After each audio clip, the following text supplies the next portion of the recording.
Introduction à l'économie générale. L'économie générale est une discipline vaste et complexe qui étudie la façon dont les individus, les entreprises et les gouvernements prennent des décisions. Dans un contexte de rareté, elle examine comment les ressources limitées sont allouées pour satisfaire les besoins et les désirs illimités. L'économie générale englobe une variété de sujets, notamment la production, la consommation, l'échange, la distribution et la croissance économique. Elle se fonde sur des modèles et des théories pour comprendre le fonctionnement des économies et pour analyser les causes et les conséquences des phénomènes économiques. L'économie générale est divisée en plusieurs branches, telles que la microéconomie et la macroéconomie. La microéconomie se concentre sur le comportement des individus et des entreprises, tandis que la macroéconomie s'intéresse aux aspects globaux de l'économie, comme le chômage, l'inflation et la croissance économique. Bail EMIG collectif des enseignants d'EMIG et partenaires EP. Définition et champ d'étude de l'économie. L'économie est la science qui étudie la manière dont les individus et les sociétés utilisent des ressources rares pour satisfaire des besoins illimités. Elle analyse les choix que font les agences économiques, tels que les consommateurs, les entreprises et les gouvernements, face à la pénurie de ressources. L'économie se concentre sur la production, la distribution et la consommation de biens et de services, ainsi que sur les interactions entre les différents acteurs économiques. Le champ d'étude de l'économie est vaste et englobe de nombreuses disciplines. On peut distinguer deux grandes branches. L'économie positive. Elle vise à décrire et à expliquer les phénomènes économiques tels qu'ils sont, en s'appuyant sur des données et des analyses objectives. L'économie normative. Elle émet des jugements de valeur sur les situations économiques et propose des solutions pour améliorer le bien-être collectif. L'économie est un domaine en constante évolution, influencé par les changements technologiques, les mutations sociales et les crises économiques. Ces concepts et ces outils sont appliqués dans de nombreux domaines, tels que la gestion d'entreprise, les politiques publiques, l'investissement et la finance. Les agents économiques, les ménages. Les ménages sont les unités de base de l'économie. Ils constituent les principaux consommateurs de biens et de services, et ils sont également les fournisseurs de la main-d'œuvre. Les ménages sont composés d'individus, de familles ou de groupes de personnes qui vivent ensemble et prennent des décisions économiques concernant leurs revenus, leurs dépenses et leurs investissements. Les entreprises. Les entreprises sont les unités de production de l'économie. Elles combinent les facteurs de production, travail, capital, terre et ressources naturelles pour produire des biens et des services destinés à la vente. Sur le marché, les entreprises sont responsables de la création de richesses et de l'emploi. Elles sont gérées par des entrepreneurs qui prennent des décisions concernant la production, les prix et les investissements. L'État. L'État joue un rôle crucial dans l'économie. Il est responsable de la fourniture des biens et des services publics, tels que l'éducation, la santé, la sécurité et les infrastructures. L'État intervient également dans l'économie par le biais de politiques économiques, telles que la fiscalité, les dépenses publiques et la réglementation. Son rôle est de garantir le bon fonctionnement du marché et de promouvoir le bien-être social. Le reste du monde. L'économie mondiale est un système complexe et interconnecté. Les agents économiques interagissent à travers les frontières nationales, ce qui crée des échanges commerciaux, des flux financiers et des mouvements de capitaux. Le reste du monde joue un rôle important dans l'économie nationale, en influençant les prix, les taux d'intérêt et la production. La production et les facteurs de production. La production est le processus par lequel les biens et services sont créés à partir de ressources rares. Elle est au cœur de l'activité économique et constitue un élément essentiel pour satisfaire les besoins de la société. Les facteurs de production sont les éléments nécessaires à la production de biens et services. Ils peuvent être classés en 4 catégories principales. Le travail. Il s'agit de la contribution humaine à la production, incluant les efforts physiques et intellectuels. L'importance du travail varie selon les secteurs d'activité. Le travail peut être qualifié ou non qualifié, spécialisé ou non spécialisé. Le capital. Le capital représente les biens durables utilisés pour produire d'autres biens et services.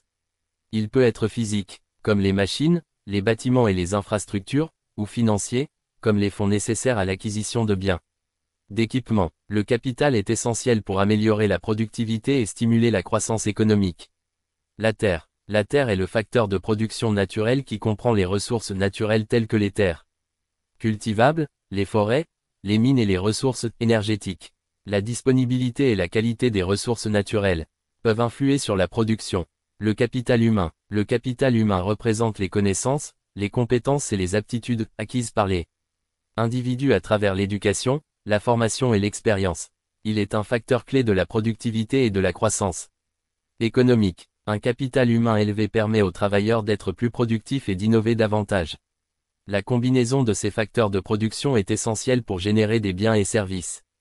La manière dont ils sont combinés et utilisés détermine la productivité et l'efficacité de la production. L'économie se concentre sur l'étude de la manière dont ces facteurs sont utilisés, alloués et combinés pour maximiser la production et la satisfaction des besoins de la société. La consommation et les besoins. La consommation est un élément fondamental de l'économie. Elle représente l'acte par lequel les agences économiques, les ménages en particulier, utilisent les biens et services disponibles pour satisfaire leurs besoins. Ces besoins, qui peuvent être primaires comme la nourriture, le logement, les vêtements ou secondaires comme les loisirs, l'éducation, les transports, sont à la base de la demande. La satisfaction de ces besoins est le moteur de la production et de l'activité économique. La consommation est influencée par de nombreux facteurs, notamment le niveau de revenus, les prix, les goûts et les préférences des consommateurs, les effets de mode, la publicité, et les informations disponibles. La théorie économique distingue plusieurs types de consommation, dont la consommation de biens durables comme les voitures, les maisons et la consommation de biens non durables comme les aliments, les vêtements. La consommation peut également être qualifiée de rationnelle lorsqu'elle est le résultat d'un choix réfléchi, et de impulsive lorsqu'elle est dictée par des envies ou des émotions du moment. L'étude de la consommation est essentielle pour comprendre le fonctionnement de l'économie. Elle permet de saisir les motivations des consommateurs, les tendances de consommation, et l'impact de la demande sur la production et l'emploi. Un pouvoir d'achat important et une consommation soutenue sont des indicateurs de dynamisme économique. Cependant, une consommation excessive peut avoir des effets négatifs sur l'environnement et les ressources naturelles. L'offre et la demande. L'offre et la demande constituent les deux forces fondamentales qui régissent les marchés et déterminent les prix des biens et services. L'offre représente la quantité d'un bien ou d'un service qu'un producteur est prêt à vendre à un prix donné. La demande, quant à elle, représente la quantité d'un bien ou d'un service qu'un consommateur est prêt à acheter à un prix donné. Le principe de l'offre et de la demande repose sur l'interaction entre ces deux forces. Lorsque l'offre est supérieure à la demande, le prix tend à baisser. En effet, les producteurs sont prêts à vendre leurs produits à un prix inférieur pour écouler leur stock. Inversement, lorsque la demande est supérieure à l'offre, le prix tend à augmenter. Les consommateurs sont prêts à payer un prix plus élevé pour obtenir un bien ou un service rare. La relation entre l'offre et la demande peut être représentée graphiquement à l'aide d'une courbe d'offre et d'une courbe de demande. La courbe d'offre est généralement croissante, ce qui signifie qu'à un prix plus élevé, les producteurs sont prêts à offrir une plus grande quantité de biens ou de services. La courbe de demande, quant à elle, est généralement décroissante, ce qui signifie qu'à un prix plus élevé, les consommateurs sont prêts à acheter une quantité moindre de biens ou de services. Le point d'intersection entre les courbes d'offre et de demande représente le prix d'équilibre du marché. À ce prix, la quantité offerte est égale à la quantité demandée. Le marché est alors en équilibre et il n'y a ni pénurie ni excédent de biens ou de services. Toutefois, il est important de noter que les conditions du marché peuvent évoluer, ce qui entraîne des modifications de l'offre, de la demande et du prix d'équilibre. Les marchés et la formation des prix. Un marché est un lieu, réel ou virtuel, où se rencontrent l'offre et la demande pour un bien ou un service particulier. La formation des prix est le processus par lequel les prix des biens et services sont déterminés sur ces marchés. Ce processus est influencé par plusieurs facteurs, notamment l'interaction entre l'offre et la demande. L'offre représente la quantité d'un bien ou d'un service que les producteurs sont prêts à vendre à un prix donné. La demande, quant à elle, représente la quantité d'un bien ou d'un service que les consommateurs sont prêts à acheter à un prix donné. Lorsque l'offre et la demande sont en équilibre, le prix d'un bien ou d'un service est stable. Si l'offre est supérieure à la demande, le prix aura tendance à baisser pour inciter les consommateurs à acheter davantage. À l'inverse, si la demande est supérieure à l'offre, le prix aura tendance à augmenter pour inciter les producteurs à fournir davantage. La formation des prix est un processus dynamique qui est constamment influencé par des facteurs tels que les coûts de production, les préférences des consommateurs, les technologies disponibles, les réglementations gouvernementales et les événements économiques mondiaux. Les marchés peuvent être concurrentiels ou monopolistiques, chacun ayant un impact Différents sur la formation des prix. La compréhension de la formation des prix est essentielle pour les entreprises, les consommateurs et les gouvernements. Les entreprises peuvent utiliser cette connaissance pour fixer leurs prix de manière optimale, les consommateurs peuvent faire des choix d'achat éclairés et les gouvernements peuvent mettre en place des politiques économiques qui favorisent une économie stable et équitable. Les fluctuations des prix peuvent avoir un impact significatif sur l'activité économique, le pouvoir d'achat des consommateurs et la distribution des richesses. La monnaie et le système monétaire. La monnaie est un élément essentiel de toute économie moderne. Elle sert de moyen d'échange, d'unité de compte et de réserve de valeur. Le système monétaire est l'ensemble des institutions et des mécanismes qui régissent la création, la circulation et la gestion de la monnaie. Le système monétaire est composé de plusieurs éléments clés. La Banque centrale est l'institution responsable de la politique monétaire. Elle contrôle l'offre de monnaie et les taux d'intérêt. Les banques commerciales sont les institutions qui prêtent de l'argent aux entreprises et aux particuliers. Le marché monétaire est le marché où les banques s'échangent des fonds à court terme. Le marché d'échange est le marché où les devises étrangères sont échangées. Le système monétaire est soumis à de nombreuses influences, notamment les politiques gouvernementales, les conditions économiques mondiales et les comportements des agents économiques. La stabilité du système monétaire est essentielle pour la croissance économique et la prospérité. Le rôle de l'État dans l'économie. L'État joue un rôle crucial dans l'économie moderne.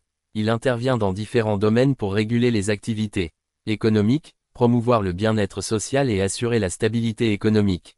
Ces actions visent à corriger les imperfections du marché et à garantir un fonctionnement plus juste et plus efficace de l'économie. L'une des fonctions essentielles de l'État est la fourniture de biens et services publics.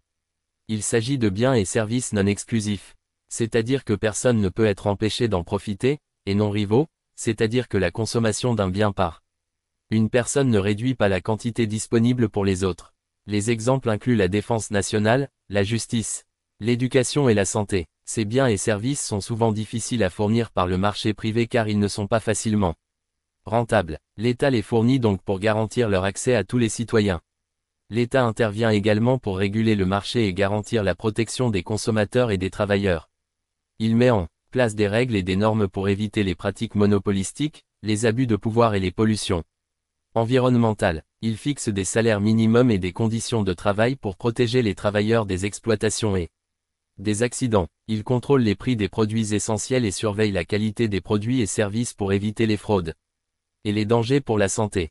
Revenus et redistribution. L'État perçoit des impôts sur les revenus et les biens des citoyens et des entreprises. Ces fonds lui permettent de financer ses dépenses publiques et de redistribuer la richesse aux plus défavorisés par le biais de prestations sociales et de programmes d'aide. Stabilisation économique. L'État utilise des politiques économiques pour stabiliser l'économie et prévenir les récessions. Il peut augmenter les dépenses publiques ou réduire les impôts pour stimuler l'économie en période de crise. Il peut également ajuster les taux d'intérêt pour influencer le crédit et l'investissement. Investissement public. L'État investit dans des infrastructures telles que les routes, les ponts, les écoles et les hôpitaux. Ces investissements favorisent la croissance économique, améliorent la qualité de vie et contribuent au développement durable. Promotion de l'innovation. L'État peut soutenir la recherche et le développement par des subventions et des programmes d'incitation pour promouvoir l'innovation et la création de nouvelles technologies.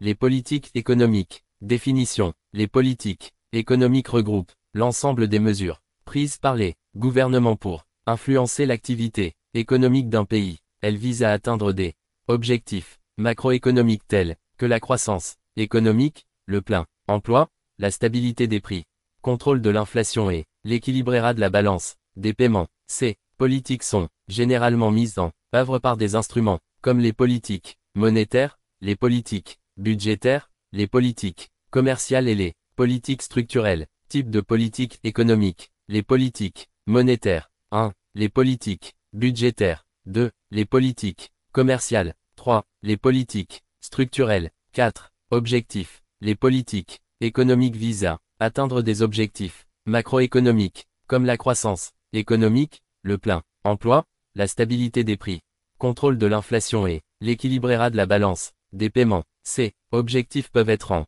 conflit les uns avec les autres, ce qui oblige les décideurs à faire des compromis. Exemple de politique économique. Parmi les exemples concrets de politique économique, on peut citer la manipulation des taux d'intérêt par les banques centrales, l'ajustement des dépenses publiques et des impôts par les gouvernements, la négociation d'accords commerciaux internationaux et la mise en œuvre de réformes structurelles pour améliorer la compétitivité et l'efficacité de l'économie. Le commerce international. Le commerce international est l'échange de biens et de services entre différents pays. Il est un moteur important de la croissance économique mondiale, permettant aux pays de se spécialiser dans la production de biens et de services où ils sont les plus compétitifs, et de bénéficier des avantages de la division du travail.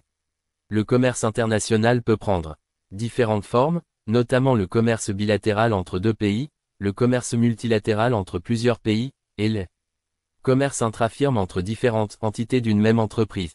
Le commerce international est régi par des accords commerciaux, qui définissent les règles du commerce entre les pays. Ces accords peuvent être bilatéraux ou multilatéraux, et peuvent concerner des produits spécifiques ou des secteurs économiques entiers. L'Organisation mondiale du commerce (OMC) est le principal organisme international chargé de réglementer le commerce international et de promouvoir un système commercial multilatéral basé sur des règles. Le commerce international présente de nombreux avantages, notamment l'accès à une plus grande variété de biens et de services, des prix plus bas, un meilleur choix pour les consommateurs, et des opportunités d'investissement et d'emploi. Cependant, il peut également présenter des inconvénients, tels que la concurrence accrue pour les entreprises locales, la dépendance à l'égard d'autres pays, et des risques liés aux fluctuations des taux de change et des prix des matières premières. La croissance économique. La croissance économique est un concept fondamental en économie qui fait référence à l'augmentation de la production de biens et de services dans une économie donnée sur une période donnée. Elle se traduit généralement par une hausse du PIB, produit intérieur brut, qui mesure la valeur totale des biens et services produits dans un pays. Une croissance économique positive est souvent considérée comme un signe de santé économique, car elle peut conduire à des améliorations du niveau de vie, de l'emploi et des revenus. La croissance économique peut être mesurée de différentes manières, mais l'indicateur le plus couramment utilisé est le taux de croissance annuelle du PIB. Ce taux représente le pourcentage d'augmentation du PIB d'une année à l'autre. Par exemple, un taux de croissance annuelle de 2% signifie que le PIB a augmenté de 2% par rapport à l'année précédente. La croissance économique est influencée par divers facteurs, tels que les progrès technologiques, l'augmentation de la main-d'œuvre, l'investissement dans le capital, l'amélioration de l'éducation et de la santé, l'accès aux ressources naturelles et la stabilité politique. Un environnement économique favorable, caractérisé par des institutions solides, une faible inflation et une politique monétaire saine, peut également favoriser la croissance économique. Cependant, la croissance économique n'est pas sans inconvénients. Une croissance trop rapide peut entraîner des problèmes d'inflation, de pollution et de dégradation de l'environnement. Il est donc important de trouver un équilibre entre la croissance économique et le développement durable. La croissance économique est un processus complexe et multidimensionnel qui nécessite une compréhension approfondie des facteurs qui la déterminent et des conséquences qu'elle peut avoir. Il est important de promouvoir une croissance économique durable et inclusive qui profite à tous les membres de la société. Le développement économique. Le développement économique est un concept central en économie qui se réfère à l'amélioration durable du niveau de vie d'une population. Il s'agit d'un processus complexe qui implique une croissance économique soutenue, une augmentation du revenu par habitant, une meilleure répartition des richesses et une amélioration des conditions de vie. Le développement économique se caractérise par plusieurs aspects clés. Croissance économique soutenue, une augmentation durable du PIB, reflétant une production de biens et services accrue. Amélioration du niveau de vie, accès à des biens et services essentiels comme l'éducation, la santé, l'eau potable et l'électricité, réduction de la pauvreté, diminution du nombre de personnes vivant en dessous du seuil de pauvreté. Réduction des inégalités, une répartition plus équitable des richesses et des opportunités. Protection de l'environnement, une exploitation durable des ressources naturelles et une réduction de la pollution. Promotion du capital humain, investissement dans l'éducation, la formation et la santé pour améliorer les compétences et les connaissances de la population. Plusieurs facteurs influencent le développement économique, notamment les institutions, les politiques publiques, les investissements, l'innovation technologique, les ressources humaines et le contexte international. Le développement économique est un processus long terme qui exige des efforts concertés de la part des gouvernements, des entreprises et de la société civile. Les cycles économiques. Les cycles économiques sont des fluctuations récurrentes de l'activité économique, caractérisées par des périodes d'expansion et de contraction. Ils sont généralement mesurés par des indicateurs économiques clés tels que le produit intérieur brut PIB, le taux d'emploi et le niveau des prix. L'expansion économique se traduit par une augmentation de la production, des emplois et des investissements. Les entreprises investissent davantage, les consommateurs dépensent plus et l'économie se développe. La contraction économique, également connue sous le nom de récession, est caractérisée par une diminution de la production, des emplois et des investissements. Les entreprises réduisent leurs activités, les consommateurs dépensent moins et l'économie se contracte. Il existe différents types de cycles économiques, notamment les cycles de Kondratiev, qui durent environ 50 à 60 ans et sont liés aux innovations technologiques majeures, les cycles Juglar, qui durent environ 7 à 11 ans et sont liés aux investissements dans les infrastructures, et les cycles Kitchin, qui durent environ 3 à 5 ans et sont liés aux fluctuations de la production et de l'inventaire. Comprendre les cycles économiques est essentiel pour les décideurs politiques, les entreprises et les particuliers. Les décideurs politiques peuvent utiliser les outils de politique économique pour atténuer les effets négatifs des récessions et stimuler la croissance économique. Les entreprises peuvent utiliser les informations sur les cycles économiques pour planifier leurs investissements et leurs opérations. Les particuliers peuvent utiliser ces informations pour prendre des décisions financières éclairées, telles que l'investissement, l'épargne et la consommation. L'inflation et le chômage. L'inflation et le chômage sont deux des problèmes économiques les plus importants auxquels les pays sont confrontés. L'inflation est une augmentation générale et soutenue du niveau des prix des biens et services. Le chômage, quant à lui, est la situation d'un individu qui est en âge de travailler, disponible pour travailler et qui recherche activement un emploi, mais qui n'en trouve pas. Ces deux phénomènes sont liés et peuvent avoir des conséquences importantes sur l'économie. L'inflation peut avoir un impact négatif sur le pouvoir d'achat des consommateurs, car leurs revenus ne suivent pas nécessairement l'augmentation des prix. Elle peut également entraîner une baisse de la valeur des investissements et une instabilité économique. Le chômage, quant à lui, peut entraîner une diminution de la production et des revenus, et peut avoir des conséquences sociales négatives, telles que la pauvreté et l'exclusion sociale. Les politiques économiques peuvent avoir un impact important sur l'inflation et le chômage. Des politiques monétaires strictes, par exemple, peuvent contribuer à maîtriser l'inflation, mais peuvent également entraîner une augmentation du chômage. À l'inverse, des politiques budgétaires expansionnistes peuvent contribuer à stimuler l'emploi, mais peuvent également alimenter l'inflation. La relation entre l'inflation et le chômage est complexe et fait l'objet de nombreux débats. Certains économistes pensent qu'il existe un compromis entre ces deux phénomènes, ce qui signifie qu'une réduction de l'inflation peut entraîner une augmentation du chômage, et vice-versa. D'autres pensent qu'il est possible de réduire à la fois l'inflation et le chômage grâce à des politiques économiques appropriées. La courbe de Phillips, un outil d'analyse économique, représente graphiquement la relation inverse entre l'inflation et le chômage. La gestion de l'inflation et du chômage est un défi permanent pour les gouvernements et les banques centrales. Il est essentiel de trouver un équilibre entre les objectifs de stabilité des prix et de croissance économique, en tenant compte des effets de ces deux phénomènes sur la société et l'économie. La répartition des revenus, équité et inégalité. La répartition des revenus examine comment la richesse produite dans une économie est partagée entre les différents membres de la société. C'est un sujet crucial, car il touche à l'équité et à l'inégalité économique. Les disparités de revenus peuvent avoir des conséquences sociales, économiques et politiques importantes. Mesure de la répartition. Plusieurs indicateurs permettent de mesurer la répartition des revenus. L'indice de Gini est un outil statistique qui mesure l'inégalité des revenus dans une population. Il se base sur la courbe de Lorenz, qui représente la part du revenu total détenu par chaque tranche de la population.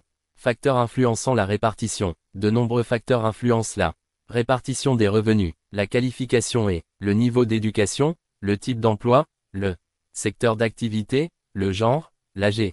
L'héritage jouent tous un rôle dans la détermination des revenus. Les politiques économiques et sociales, comme les impôts progressifs, les allocations sociales et les politiques de formation professionnelle, peuvent également influencer la répartition des revenus. Impact de la répartition. La répartition des revenus a des impacts significatifs sur la croissance économique, la cohésion sociale et la stabilité politique.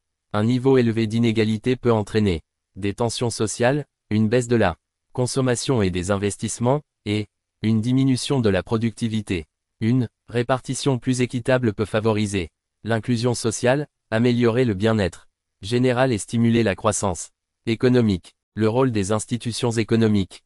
Les institutions économiques jouent un rôle crucial dans le bon fonctionnement d'une économie. Elles fournissent un cadre pour les activités économiques, régulent les échanges et garantissent la stabilité du système économique. Ces institutions peuvent être publiques ou privées, nationales ou internationales.